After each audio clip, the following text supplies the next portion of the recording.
This video uses AI-generated voice narration through text-to-speech technology. The script is 100% original and fully written and created by the author, Subhash Joshi. All characters, events, and dialogues are purely fictional and intended for entertainment purposes only. Any resemblance to real persons, living or dead, is purely coincidental. Your forward, तुम्हारी हिम्मत कैसे हुई मेरे bathroom में घुसने की? निकलो यहाँ से। सिया की डांट सुनते ही रघुवीर जैसे अपने सेंसस में वापस आ गया। वह जल्दी से उठकर बाहर जाने ही वाला था कि तभी फर्श की चिकनाहट की वजह से उसका पैर फिर से फिसल गया। अगले ही पल वह सीधे सिया के साथ पास में बने पानी से भरे बाथटब में जा गिरा। गिरते हुए उनके होंठ अचानक एक दूसरे से टकरा गए। सिया की आंखें शौक से चौड़ी हो गईं। उसे समझ ही नहीं आया कि यह सब इतनी अचानक कैसे हो गया। उसका दिमाग पूरी तरह ब्लैंक था और उसका दिल इतनी तेज धड़क रहा था मानो अभी छाती फाड़कर बाहर निकल आएगा। रघुवीर भी हैरान था, लेकिन अगले ही सेकंड उसकी आंखों में एक अजीब सी चमक आ गई। उसने धीरे धीरे सिया के होंठों को टेस्ट करना शुरू कर दिया। सिया के हाथ अनजाने में ही रघुवीर की गर्दन के चारों ओर कस गए। इस टच ने रघुवीर की आंखों की चमक और भी गहरी कर दी। उसने सिया को झटके से घुमाकर अपने ऊपर किया और उसे पैशनेटली किस करने लगा। धीरे धीरे सिया भी उस किस में खोने लगी और उसने रघुवीर का साथ देना शुरू कर दिया। रघुवीर की आंखों की चमक और भी गहरी हो गई। उसने धीरे से उसके होंठों को आज़ाद किया और उसके नेक और कॉलरबोन्स पर किस करने लगा। उसका एक हाथ सिया की कमर से होता हुआ धीरे धीरे ऊपर की तरफ बढ़ रहा था, वहीं दूसरा हाथ उसने अपने भीग चुके कपड़े उतारने के लिए इस्तेमाल किया। रघुवीर की टच से सिया के पूरे शरीर में एक सिहरन दौड़ गई। तभी उसे अचानक होश आया कि रघुवीर क्या करने की कोशिश कर रहा है। यह एहसास होते ही उसने झटके से उसे खुद से दूर धकेला और गुस्से से चिल्लाई, रघुवीर, यू फॉरवर्ड बास्टर्ड, तुम्हारी हिम्मत कैसे हुई ये सब करने की? सिया के चिल्लाने पर रघुवीर ने मासूमियत भरी नज़र से उसकी तरफ देखा और बोला, स्वीट हार्ट, अब मैंने क्या कर दिया? लेकिन ये कहते हुए उसकी नज़रें सिया के चेहरे पर नहीं, बल्कि कहीं और थीं। सिया को जब इसका एहसास हुआ तो उसने गर्दन झुकाकर नीचे देखा और उसकी चीख निकल गई। रघुवीर कमीने इंसान! वह तुरंत अपने दोनों हाथों से अपने शरीर को ढकने लगी और पानी में खुद को गर्दन तक डुबो लिया। ये देखकर रघुवीर शैतानी अंदाज में मुस्कुराया और बोला, स्वीट हार्ट, अब छुपाने से क्या फ़ायदा? मैं तो पहले ही सब कुछ देख चुका हूँ। उसकी बातें सुनकर सिया का चेहरा किसी कश्मीरी सेब की तरह लाल हो गया। उसकी आंखों के सामने कुछ देर पहले का पूरा इंसिडेंट घूमने लगा। सिया को इस तरह शर्माते देख रघुवीर की मुस्कान और गहरी हो गई। वह धीरे धीरे अपना चेहरा उसकी तरफ बढ़ाने लगा। उसे ऐसा करते देख सिया के चेहरे पर घबराहट साफ झलकने लगी। उसने हकलाते हुए कहा, तब तुम क्या करने की कोशिश कर रहे हो? देखो, दूर रहो, वरना तुम्हारे लिए अच्छा नहीं होगा। लेकिन सिया अपनी बात पूरी कर पाती उससे पहले ही रघुवीर ने अपनी उंगली उसके होंठों पर रख दी और उसके कान के पास झुककर लस्त भरे लहजे में फुसफुसाया, shush sweetheart, I know, जो कुछ अभी हमारे बीच हुआ वो तुम्हें काफ़ी पसंद आ रहा था। अगर तुम चाहो तो हम इसे आगे भी बढ़ा सकते हैं। उसकी ये बातें सुनते ही सिया ने झटके से उसे खुद से दूर धकेल दिया और गुस्से से चिल्लाई, कमीने इंसान, तुम्हें कैसे लगा कि मैं तुम्हें ऐसा करने दूंगी? अभी के अभी यहाँ से दफा हो जाओ, वरना मैं तुम्हें छोड़ूंगी नहीं। उसकी आंखों में गुस्से की आग भड़क रही थी। रघुवीर ने यह नज़ारा देखकर भी मुस्कुराते हुए फ्लर्टी टोन में कहा, स्वीट हार्ट, मैं तो खुद चाहता हूँ कि तुम मुझे कभी मत छोड़ो, और शायद मैंने तुम्हें कभी बताया नहीं, पर गुस्से में तुम और भी ज़्यादा गॉर्जस लगती हो। ये कहते हुए उसने अपना हाथ सिया के चेहरे को छूने के लिए बढ़ाया, लेकिन सिया ने गुस्से से उसका हाथ झटकते हुए चिल्लाई, दफा हो जाओ यहाँ से, वरना तुम्हारा सर फोड़ दूंगी।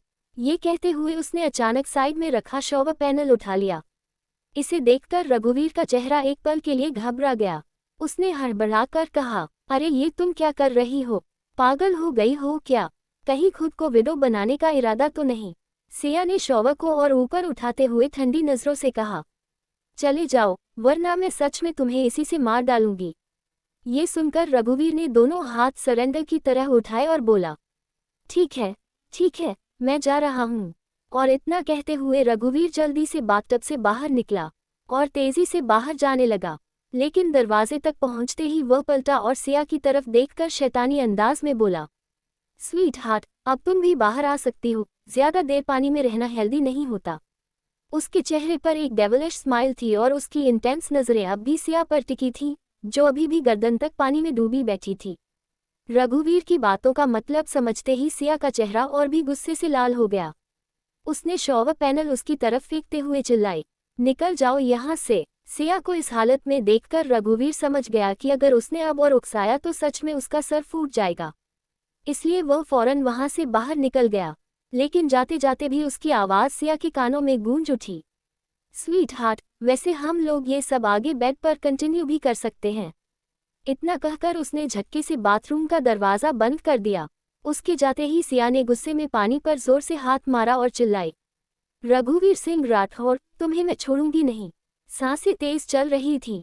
वह धीरे धीरे बाथटब से बाहर निकली। उसके गीले बाल कंधों पर बिखरे थे और पानी की बूंदें उसकी गर्दन से होती हुई नीचे तक बह रही थीं। उसने जल्दी से टॉवल लपेटा और आईने के सामने जाकर खड़ी हो गई। आईने में अपनी ही रिफ्लेक्शन देखकर उसका चेहरा और भी लाल पड़ गया। आंखें बड़ी बड़ी हो गईं, होंठ हल्के से कांप रहे थे। हे भगवान, ये मैंने क्या कर दिया? उसने बड़बड़ाते हुए दोनों हथेलियों से अपना चेहरा ढक लिया। उसके गाल ऐसे लाल थे जैसे किसी ने उन पर रंग डाल दिया हो। बार बार उसे वही पल याद आ रहा था जब रघुवीर के होंठ उसके होंठों से टकराए थे। अनजाने ही उसकी सांसें तेज हो जाती और दिल पागलों की तरह धड़कने लगता। नहीं, नहीं सिया, तुझे इस बारे में सोचना भी नहीं चाहिए। वो कितना चीप इंसान है। सिया खुद को समझाने की कोशिश कर रही थी, लेकिन अगले ही पल जब उसे याद आया कि उसने अनजाने में अपने हाथ रघुवीर की गर्दन के चारों ओर लपेट लिए थे, उसकी आंखें शर्म से झुक गईं। वह तुरंत चेहरा छुपाते हुए तकिए पर मुंह मारकर पलंग पर गिर पड़ी। हे भगवान, अगर उसने सच में समझ लिया कि मुझे उसकी किस पसंद आई तो मैं कहीं की नहीं रहूंगी। उसका पूरा बदन अब भी रघुवीर की छुअन को महसूस कर रहा था, खासकर जब उसने उसकी गर्दन पर किस किया था। उस पल को याद करके सिया ने जोर से आंखें बंद कर ली और अपने होंठ काट लिए। नो, मैं पागल हो रही हूँ। मैं क्यों उसके बारे में सोच रही हूँ? मुझे तो उसे अभी के अभी यहाँ से निकाल फेंकना चाहिए था। लेकिन जितना वह गुस्सा करने की कोशिश करती, उतनी ही बार उसके दिमाग में रघुवीर की वो डेविलिश मुस्कान और उसकी इंटेंस आंखें घूम जाती। उसकी सांसें भारी हो गईं। उसने अपने दोनों हाथों से चेहरा ढक लिया और धीरे से तकिए में बुदबुदाई, रघुवीर सिंह राठौर, तुमसे नफरत करती हूँ मैं, लेकिन क्यों तुम्हारे पास आते ही सब भूल जाती हूँ। सिया ने करवट ली। उसका चेहरा अब तकिए में आधा छुपा था और गाल अंगारों की तरह तप रहे थे। उसके दिल में डर भी था कि अगर रघुवीर ने फिर से उसकी आंखों में देख लिया तो शायद वह खुद को रोक नहीं पाएगी। नहीं, मुझे उससे दूरी बनाए रखनी होगी, बिल्कुल दूरी। उसने खुद को सख्ती से समझाया, लेकिन उसी पल उसके दिमाग में रघुवीर के जाते वक्त कहे शब्द गूंजने लगे, स्वीट हार्ट, वैसे हम लोग आगे बेड पर कंटिन्यू भी कर सकते हैं। जैसे ही उसे वो बात याद आई, उसका पूरा चेहरा लाल पड़ गया। गुस्से और शर्म के मारे उसने तकिए को कसकर मुट्ठी में दबाया और चिल्लाई, कमीना इंसान। लेकिन इस बार उसकी आवाज में उतना गुस्सा नहीं था, उसमें कहीं न कहीं एक अनजानी लाज भी छुपी हुई थी। अगली सुबह राठौर ग्रुप का ऑफिस। रघुवीर अपने ऑफिस में बैठा फाइल्स के पन्ने पलट रहा था, लेकिन उसकी आंखों के सामने अब भी पिछली रात के सीन घूम रहे थे। उसकी याद आते ही उसके होंठों पर अपने आप एक बड़ी सी मुस्कान खींच जाती थी। वह इन्हीं ख्यालों में खोया था कि तभी जय उसके ऑफिस में आया और सिर झुकाकर बोला, बॉस, मिस्टर दिग्विजय शेखावत आपसे मिलने आए हैं। जय की आवाज़ सुनते ही रघुवीर अपने ख्यालों की दुनिया से बाहर आया। उसकी मुस्कान पल भर में गायब हो गई और चेहरे पर ठंडे, सख्त एक्सप्रेशंस उतर आए। उसने उसी कोल्ड टोन में जवाब दिया, उसे अंदर भेज दो। रघुवीर का ऑर्डर सुनते ही जय ने हल्का सा सिर हिलाया और यस बॉस कहकर बाहर चला गया। कुछ ही देर बाद दिग्विजय रघुवीर के ऑफिस में दाखिल हुआ। अंदर आते ही उसने सिर झुकाकर धीमी आवाज में कहा, गुड मॉर्निंग यंग मास्टर।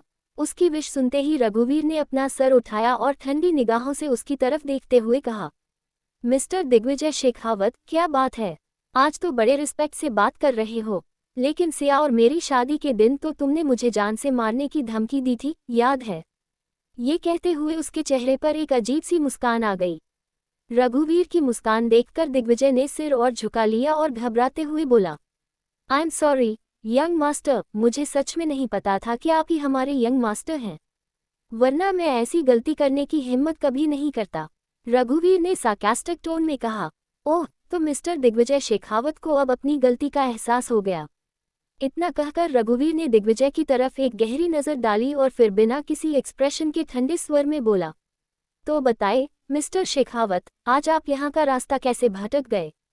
इस पर दिग्विजय ने अपने हाथ में पकड़ी फाइल मेज पर रखते हुए कहा, यंग मास्टर, इस फाइल के अंदर राठौर ग्रुप और शेखावत कॉर्पोरेशन के बीच होने वाले डील के कॉन्ट्रैक्ट्स हैं। पिताजी चाहते थे कि मैं इन्हें खुद लेकर आपके पास आऊं।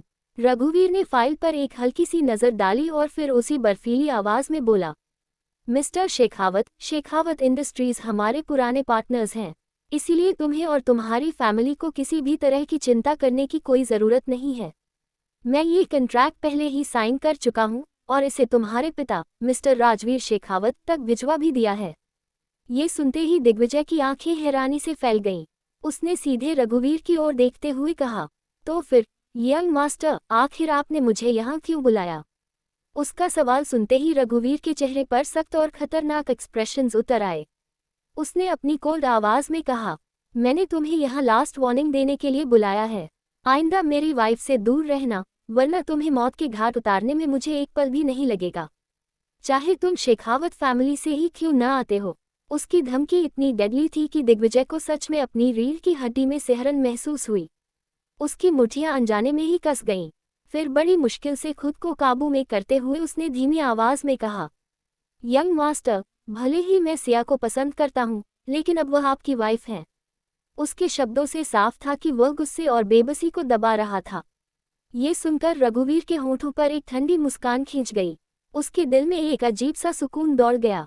उसने दिग्विजय की आंखों में सीधा देखते हुए कहा, अच्छा है कि तुम्हें समझ आ गई, और याद रखना, मेरे और सिया के बीच आने की दोबारा कोशिश मत करना, वरना अंजाम क्या होगा ये तुम्हें अच्छी तरह पता है। रघुवीर की बात सुनते ही दिग्विजय अब खुद पर काबू नहीं रख पाया। उसने सीधा उसकी आंखों में देखते हुए कहा, यंग मास्टर, भले ही आप सिया से शादी कर चुके हैं, लेकिन आपने उससे जबरदस्ती शादी की है, इसीलिए सिया कभी आपको एक्सेप्ट नहीं करेगी। उसकी यह बात सुनते ही रघुवीर की आंखों में खून उतर आया। वह झटके से अपनी कुर्सी से उठा और दिग्विजय के कॉलर को पकड़कर उसे अपने करीब खींचते हुए गरजा, एक बार फिर से कहना, तुमने अभी क्या कहा? दिग्विजय ने बिना किसी डर के उसकी आंखों में देखते हुए दोहराया, यंग मास्टर, सिया आपको कभी एक्सेप्ट नहीं, लेकिन वह अपनी बात पूरी कर पाता उससे पहले ही रघुवीर का जबरदस्त मुक्का उसके चेहरे पर पड़ा। दिग्विजय लड़खड़ाया, उसके होंठ फट गए और किनारे से खून बहने लगा। उसने खून को अपने अंगूठे से पोंछा, फिर होठों पर एक शातिर मुस्कान लाते हुए कहा, वाह यंग मास्टर, गुस्से में आप और भी खतरनाक लगते हैं। रघुवीर की आंखें अब पूरी तरह लाल थीं। उसकी सांसें तेज हो चुकी थीं और हर मांसपेशी से जैसे गुस्सा फूट रहा था। उसने गरजते हुए कहा, तुम सच में जिंदा नहीं रहना चाहते हो, जो अपनी गंदी जुबान से मेरी वाइफ का नाम ले रहे हो? लेकिन दिग्विजय भी पीछे हटने वाला नहीं था। उसने बिना डरे सीधा रघुवीर की आंखों में झांका और ठंडी आवाज में बोला, मार दीजिए मुझे यंग मास्टर, लेकिन याद रखिए, अगर आपने मुझे मार डाला तो उसके बाद सिया कभी आपकी तरफ देखेगी तक नहीं। रघुवीर की मुठियां और कस गईं। उसकी उंगलियां दिग्विजय के कॉलर को नोच रही थीं। तभी दिग्विजय ने एक और शातिर मुस्कान के साथ फुसफुसाते हुए कहा, आपको क्या लगता है सिया आपको कभी एक्सेप्ट करेगी? कभी नहीं, क्योंकि वो मुझे पसंद करती है। उसकी यह बात सुनते ही रघुवीर ने झटके से उसका कॉलर और कसकर पकड़ लिया और उसे इतनी ताकत से अपनी ओर खींचा कि दोनों के चेहरे बस इंचों की दूरी पर थे। फिर दहाड़ते हुए उसके मुंह पर एक और जोरदार मुक्का मारा। बकवास बंद करो, वरना आज जिंदा यहाँ से नहीं निकलोगे। रघुवीर की दहाड़ कमरे की दीवारों से टकराकर गूंज रही थी। उसकी आंखें खून सी लाल थीं और सांसें तेज हो चुकी थीं। टेबल पर मारा गया उसका हाथ इतनी जोर से पड़ा कि पास रखा क्रिस्टल ग्लास फर्श पर गिरकर चकनाचूर हो गया। फर्श पर बिखरे हुए फोटो और बर्थ सर्टिफिकेट बार बार उसकी आंखों के सामने वही सचुके रहे थे, जिसे उसका दिल मानने को तैयार नहीं था। ये झूठ है, रघुवीर बड़बड़ाया। उसकी आवाज भारी और कांपती हुई थी। लेकिन दिग्विजय, जो खून से लथपथ होठों के बावजूद मुस्कुरा रहा था, ठंडी आवाज में बोला, झूठ? क्या आपको लगता है मैं इतनी बड़ी बात सबूतों के बिना कहूंगा? यंग मास्टर, सिया मेरी थी और हमेशा मेरी ही रहेगी। ये बच्ची उसी प्यार की गवाही है। उसकी बात सुनते ही रघुवीर का दिमाग जैसे सुन्न पड़ गया। उसकी मुठियां इतनी कस गईं कि नाखून हथेलियों को चीरने लगे। वह कुछ पल तक चुपचाप वहीं खड़ा रहा, जैसे भीतर से टूटा हो, लेकिन अगले ही पल उसके चेहरे पर खतरनाक गुस्से की परछाई उभर आई। उसने धीरे धीरे दिग्विजय की तरफ देखा और बर्फ जैसी ठंडी आवाज में कहा, अगर ये सब सच है तो सिया ने मुझे जिंदगी का सबसे बड़ा धोखा दिया है, और अगर ये झूठ है तो आज तुम्हें मैं ऐसे सबक सिखाऊंगा कि तुम्हारी आने वाली नस्लें भी याद रखेंगी। दिग्विजय ने होंठों से खून पोंछते हुए ताना मारा, सच और झूठ का फैसला करना तो अब सिया के हाथ में है, यंग मास्टर। लेकिन याद रखिए, जितना आप उसे रोकने की कोशिश करेंगे उतना ही वो मुझसे और मेरी बेटी से जुड़ती जाएगी। रघुवीर ने दहाड़ते हुए पास की कुर्सी उठाकर दीवार पर दे मारी। लकड़ी के टुकड़े चारों ओर बिखर गए। उसकी आंखों में अब सिर्फ खून था और होठों से निकल रहा था। सिया, तुमने ऐसा कैसे किया मेरे साथ, कैसे? रघुवीर के कदम भारी थे, लेकिन उनमें एक बवंडर सा उफान था। उसके चेहरे पर गुस्से की ज्वाला साफ झलक रही थी। वह ऑफिस से बाहर निकलने ही वाला था कि अचानक रुका। उसकी आंखें धीरे धीरे दिग्विजय की तरफ घूमी। उन लाल आंखों में मौत की ठंडी धमकी चमक रही थी। वह धीमी लेकिन खौफनाक आवाज में बोला, अगर ये सच निकला कि सिया और तुम्हारी कोई बेटी है तो याद रखना दिग्विजय, उस बच्ची का नाम तक तुम नहीं ले पाओगे, क्योंकि सिया से जुड़ी हर चीज, हर इंसान सिर्फ और सिर्फ मेरा है। चाहे वो उसकी सांसें हों या उसकी रूह। उसकी आवाज में ऐसा अधिकार, ऐसी पागलपन भरी पॉसेसिवनेस थी कि दिग्विजय के चेहरे की मुस्कान भी एक पल को हल्की पड़ गई। लेकिन अगले ही पल उसने अपने अंदर की घबराहट छुपाते हुए होंठों पर फिर से शातिर मुस्कान ला दी। रघुवीर ने उसे आखिरी बार खून सी लाल आंखों से घूरा और फिर दरवाजा इतनी जोर से पटका कि पूरा ऑफिस जैसे हिल उठा। दिग्विजय वहीं खड़ा अपने होंठों से खून पोंछते हुए बुदबुदाया, जल्द ही यंग मास्टर, बहुत जल्द तुम खुद अपनी आंखों से देखोगे कि सिया कभी तुम्हारी थी ही नहीं, और उस दिन सिया वापस मेरी होगी। लेकिन उसी पल रघुवीर की आखिरी लाइन उसके दिमाग में गूंज उठी। अगले ही सेकंड दिग्विजय के चेहरे की शातिर स्माइल गायब हो गई। उसकी जगह अब फेयर ने ले ली थी। अपनी बेटी अधीरा को खोने का डर उसके चेहरे पर साफ झलक रहा था।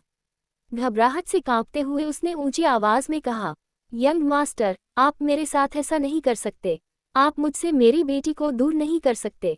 रघुवीर ने ठंडी लेकिन सख्त नजरों से पलटकर देखा और अपनी रौबदार आवाज में बोला, मैं जो चाहूं वो कर सकता हूं, और तुम्हारी इतनी औकात नहीं है कि मुझे रोक सको। इतना कहकर रघुवीर गुस्से से जलते कदमों के साथ वहां से बाहर निकल गया। उसके जाते ही दिग्विजय का चेहरा डर और बेचैनी से भर उठा। उसकी सांसें भारी हो गई और वह खुद से बुदबुदाने लगा, नहीं, ऐसा नहीं हो सकता। मैं अधीरा को खुद से दूर नहीं जाने दूंगा। मैं यंग मास्टर को उसे मुझसे छीनने नहीं दूंगा। मुझे कुछ करना होगा, जल्दी कुछ करना होगा।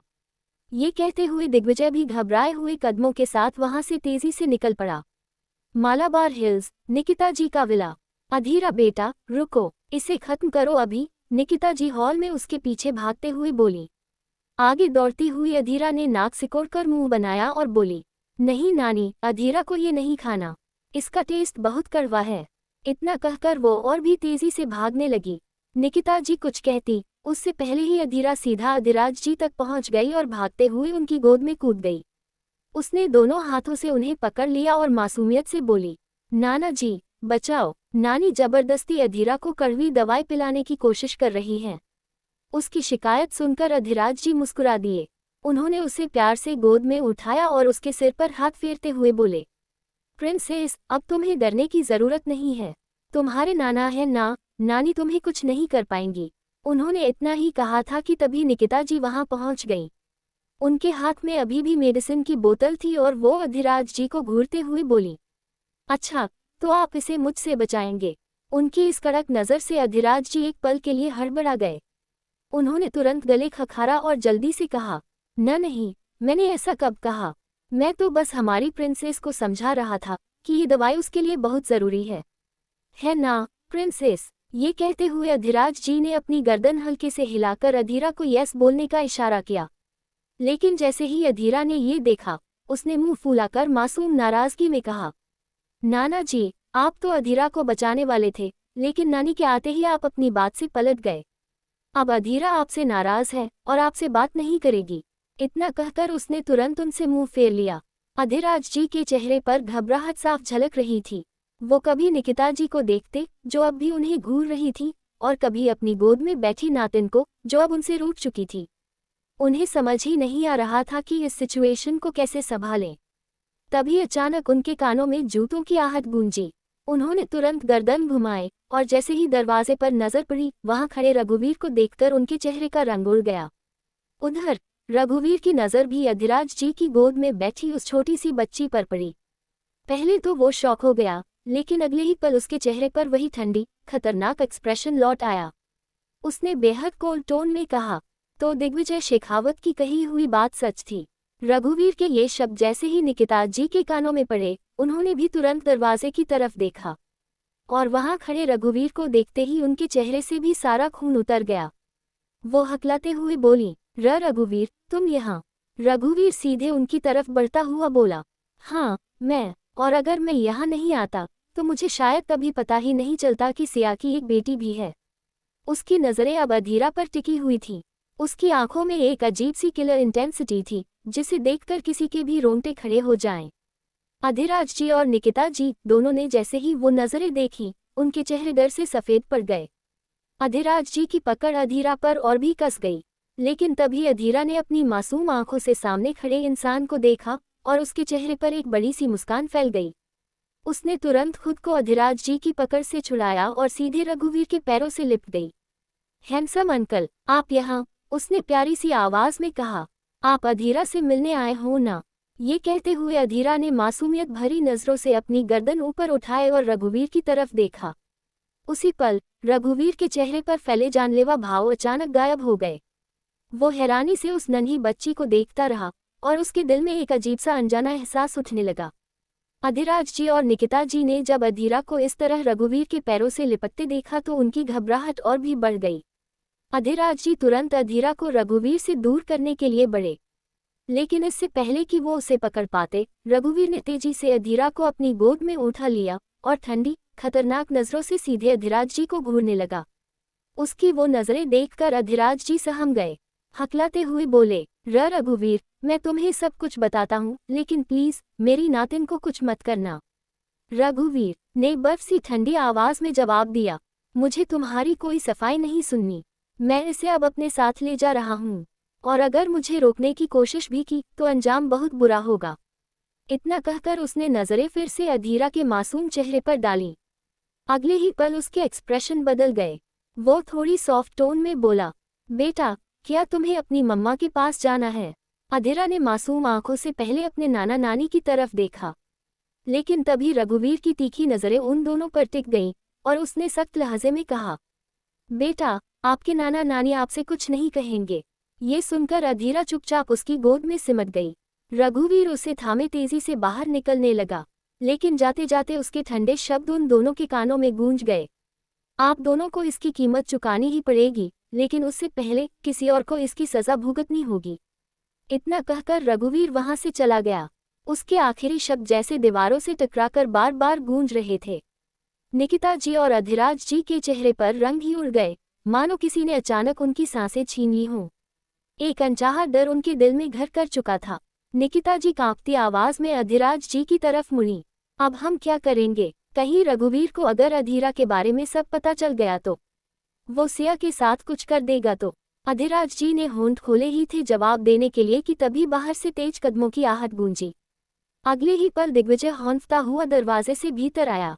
उसका चेहरा घबराहट से तना हुआ था।